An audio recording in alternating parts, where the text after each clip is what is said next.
Imagine you're a medieval pilgrim in England.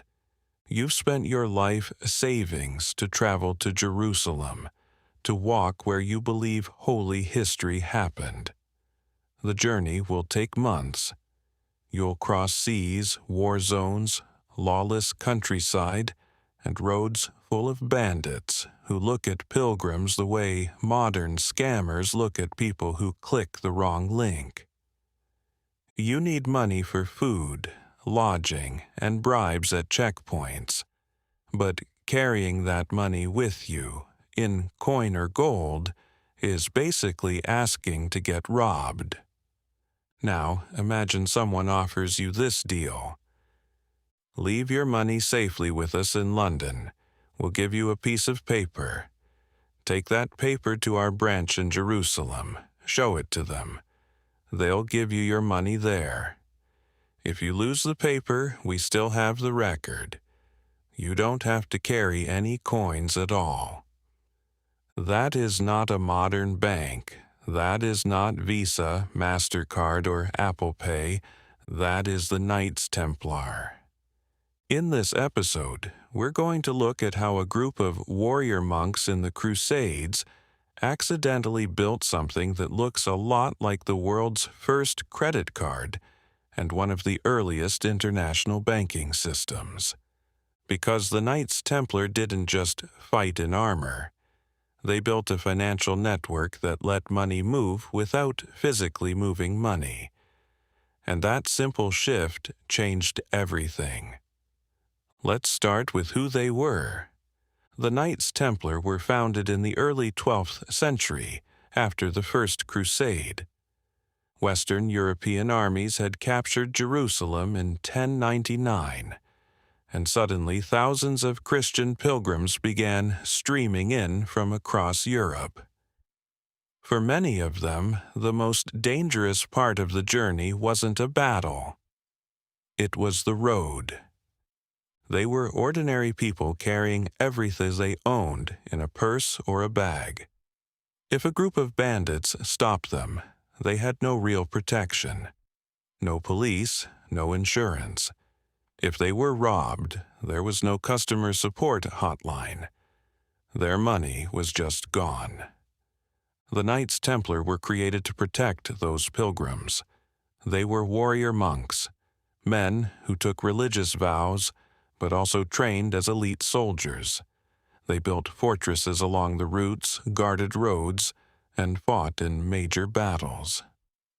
But before long, they noticed a problem. Protecting people was one thing. Protecting their money was another.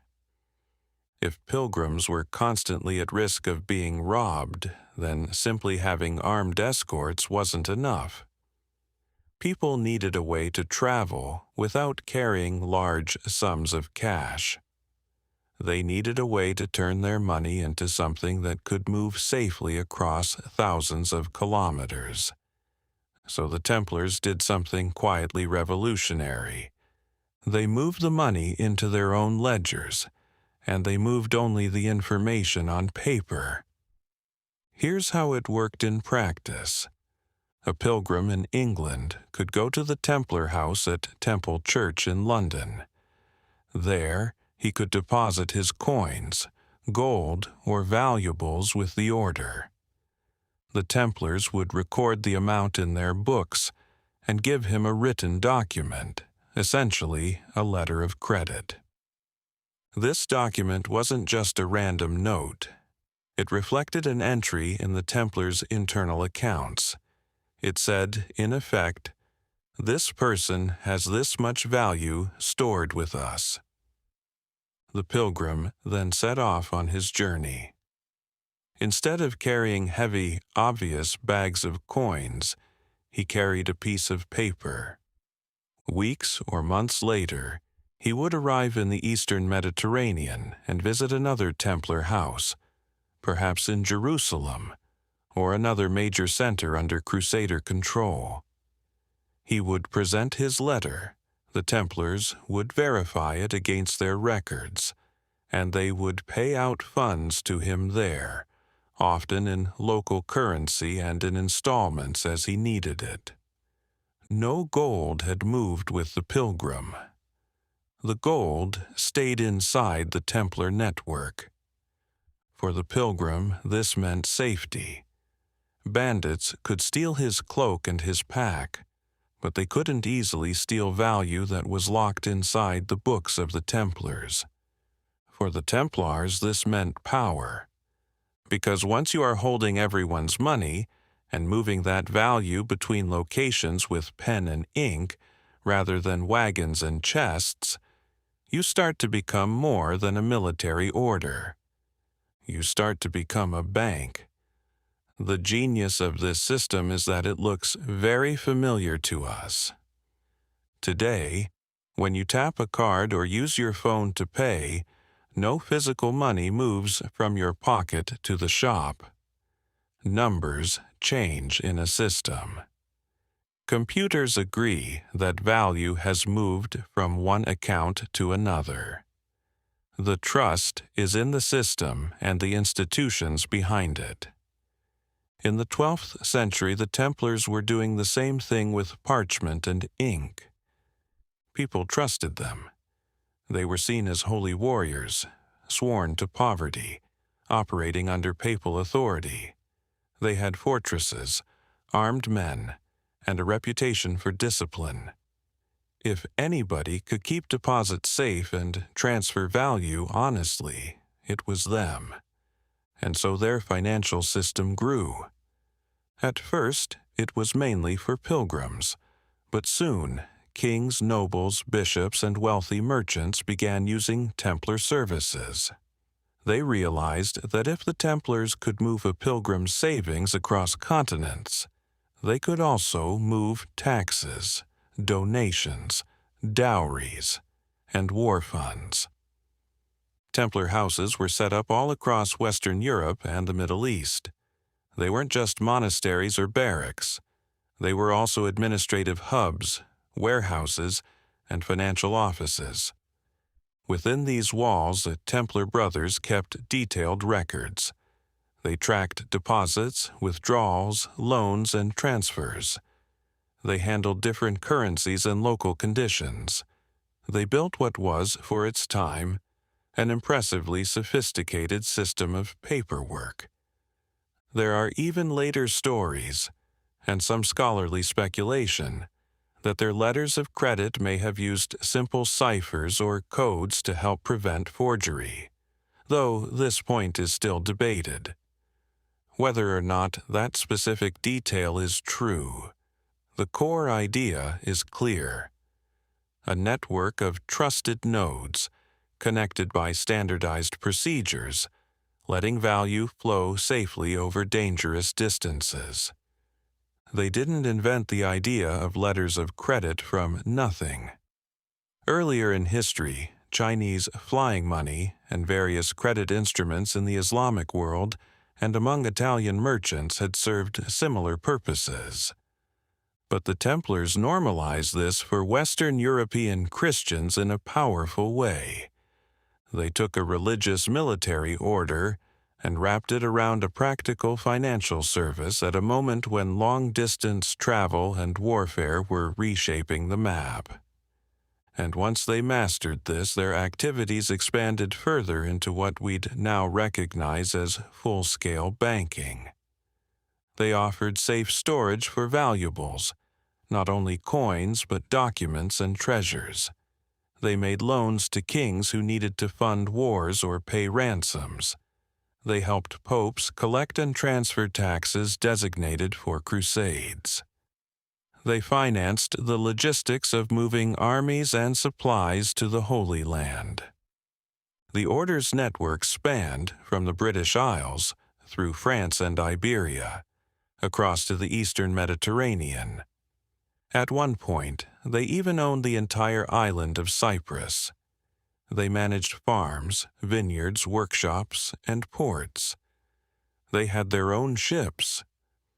In other words, this was an international financial and logistical corporation, centuries before we use those words. Here's the ironic part.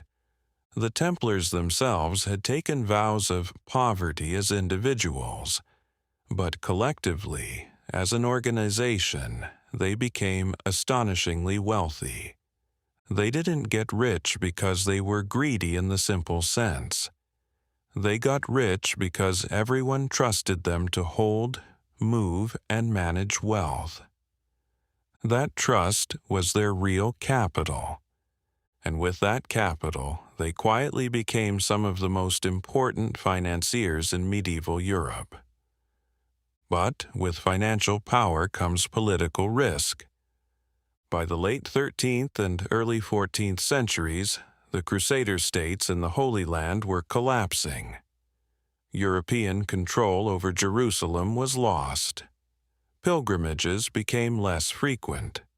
The original reason for the Templars' existence was fading. At the same time, their wealth and independence were becoming very tempting targets. In France, King Philip IV, sometimes called Philip the Fair, was heavily indebted to the Templars. The French crown had borrowed from them to fund wars and royal expenses.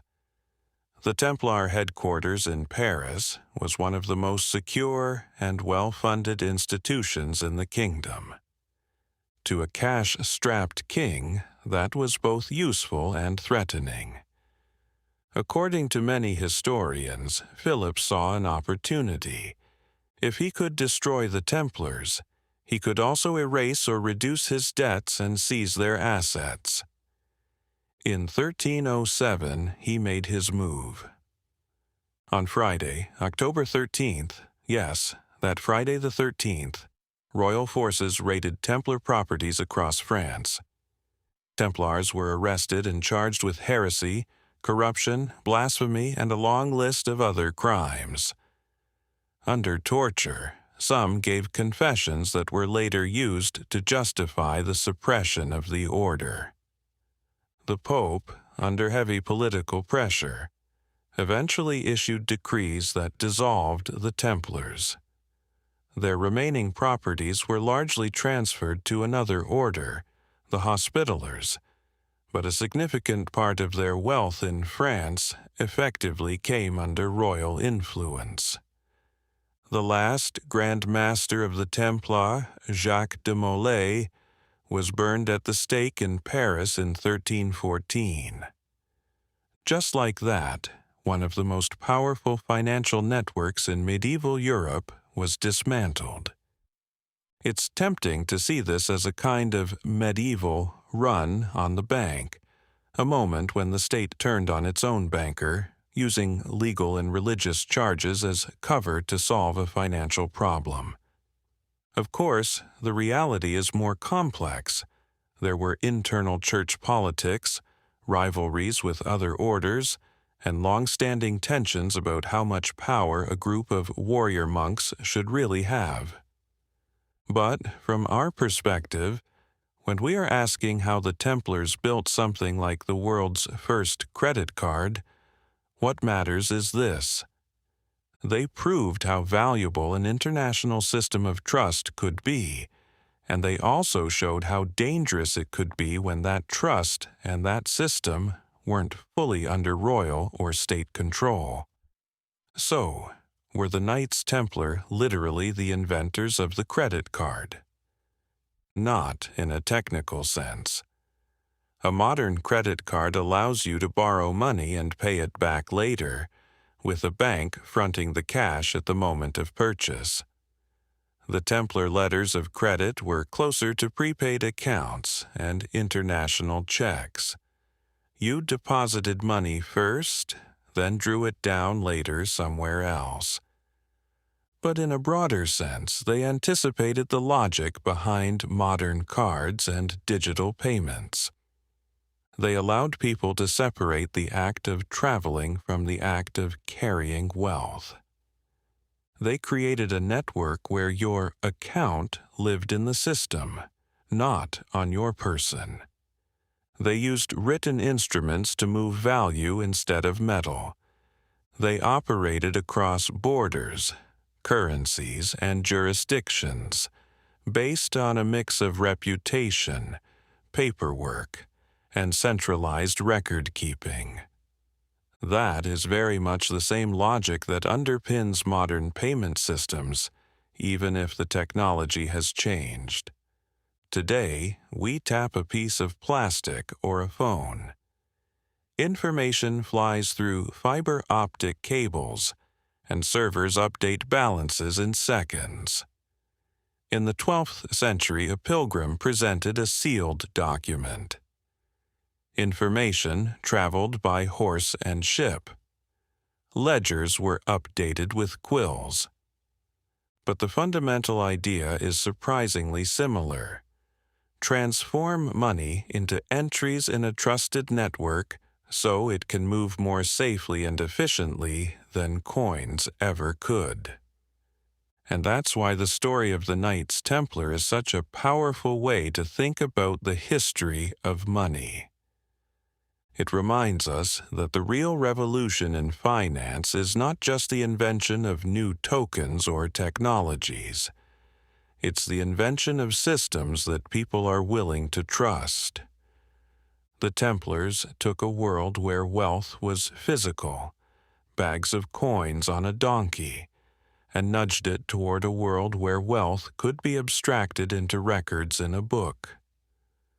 Once that door was opened, others walked through it.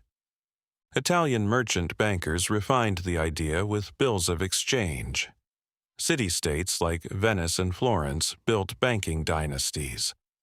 Over centuries, this evolved into modern banking, central banks, international payments, and, eventually, the kind of everyday digital transactions we barely think about. So the next time you tap a card or pay with your phone, you're using a system that would feel eerily familiar to a 12th century pilgrim who entrusted his savings to the Knights Templar. He didn't have a chip, a pin, or a contactless symbol. But he did have the same essential thing you rely on every time you pay without cash. A piece of information backed by an institution strong enough and trusted enough to turn that information into real value on the other side of the world. That is how Crusader Knights helped build the world's first credit card, not by inventing plastic, but by inventing trust on paper. And that innovation outlived their castles, their swords, and their order itself. It became part of the invisible architecture of money that we still live inside today.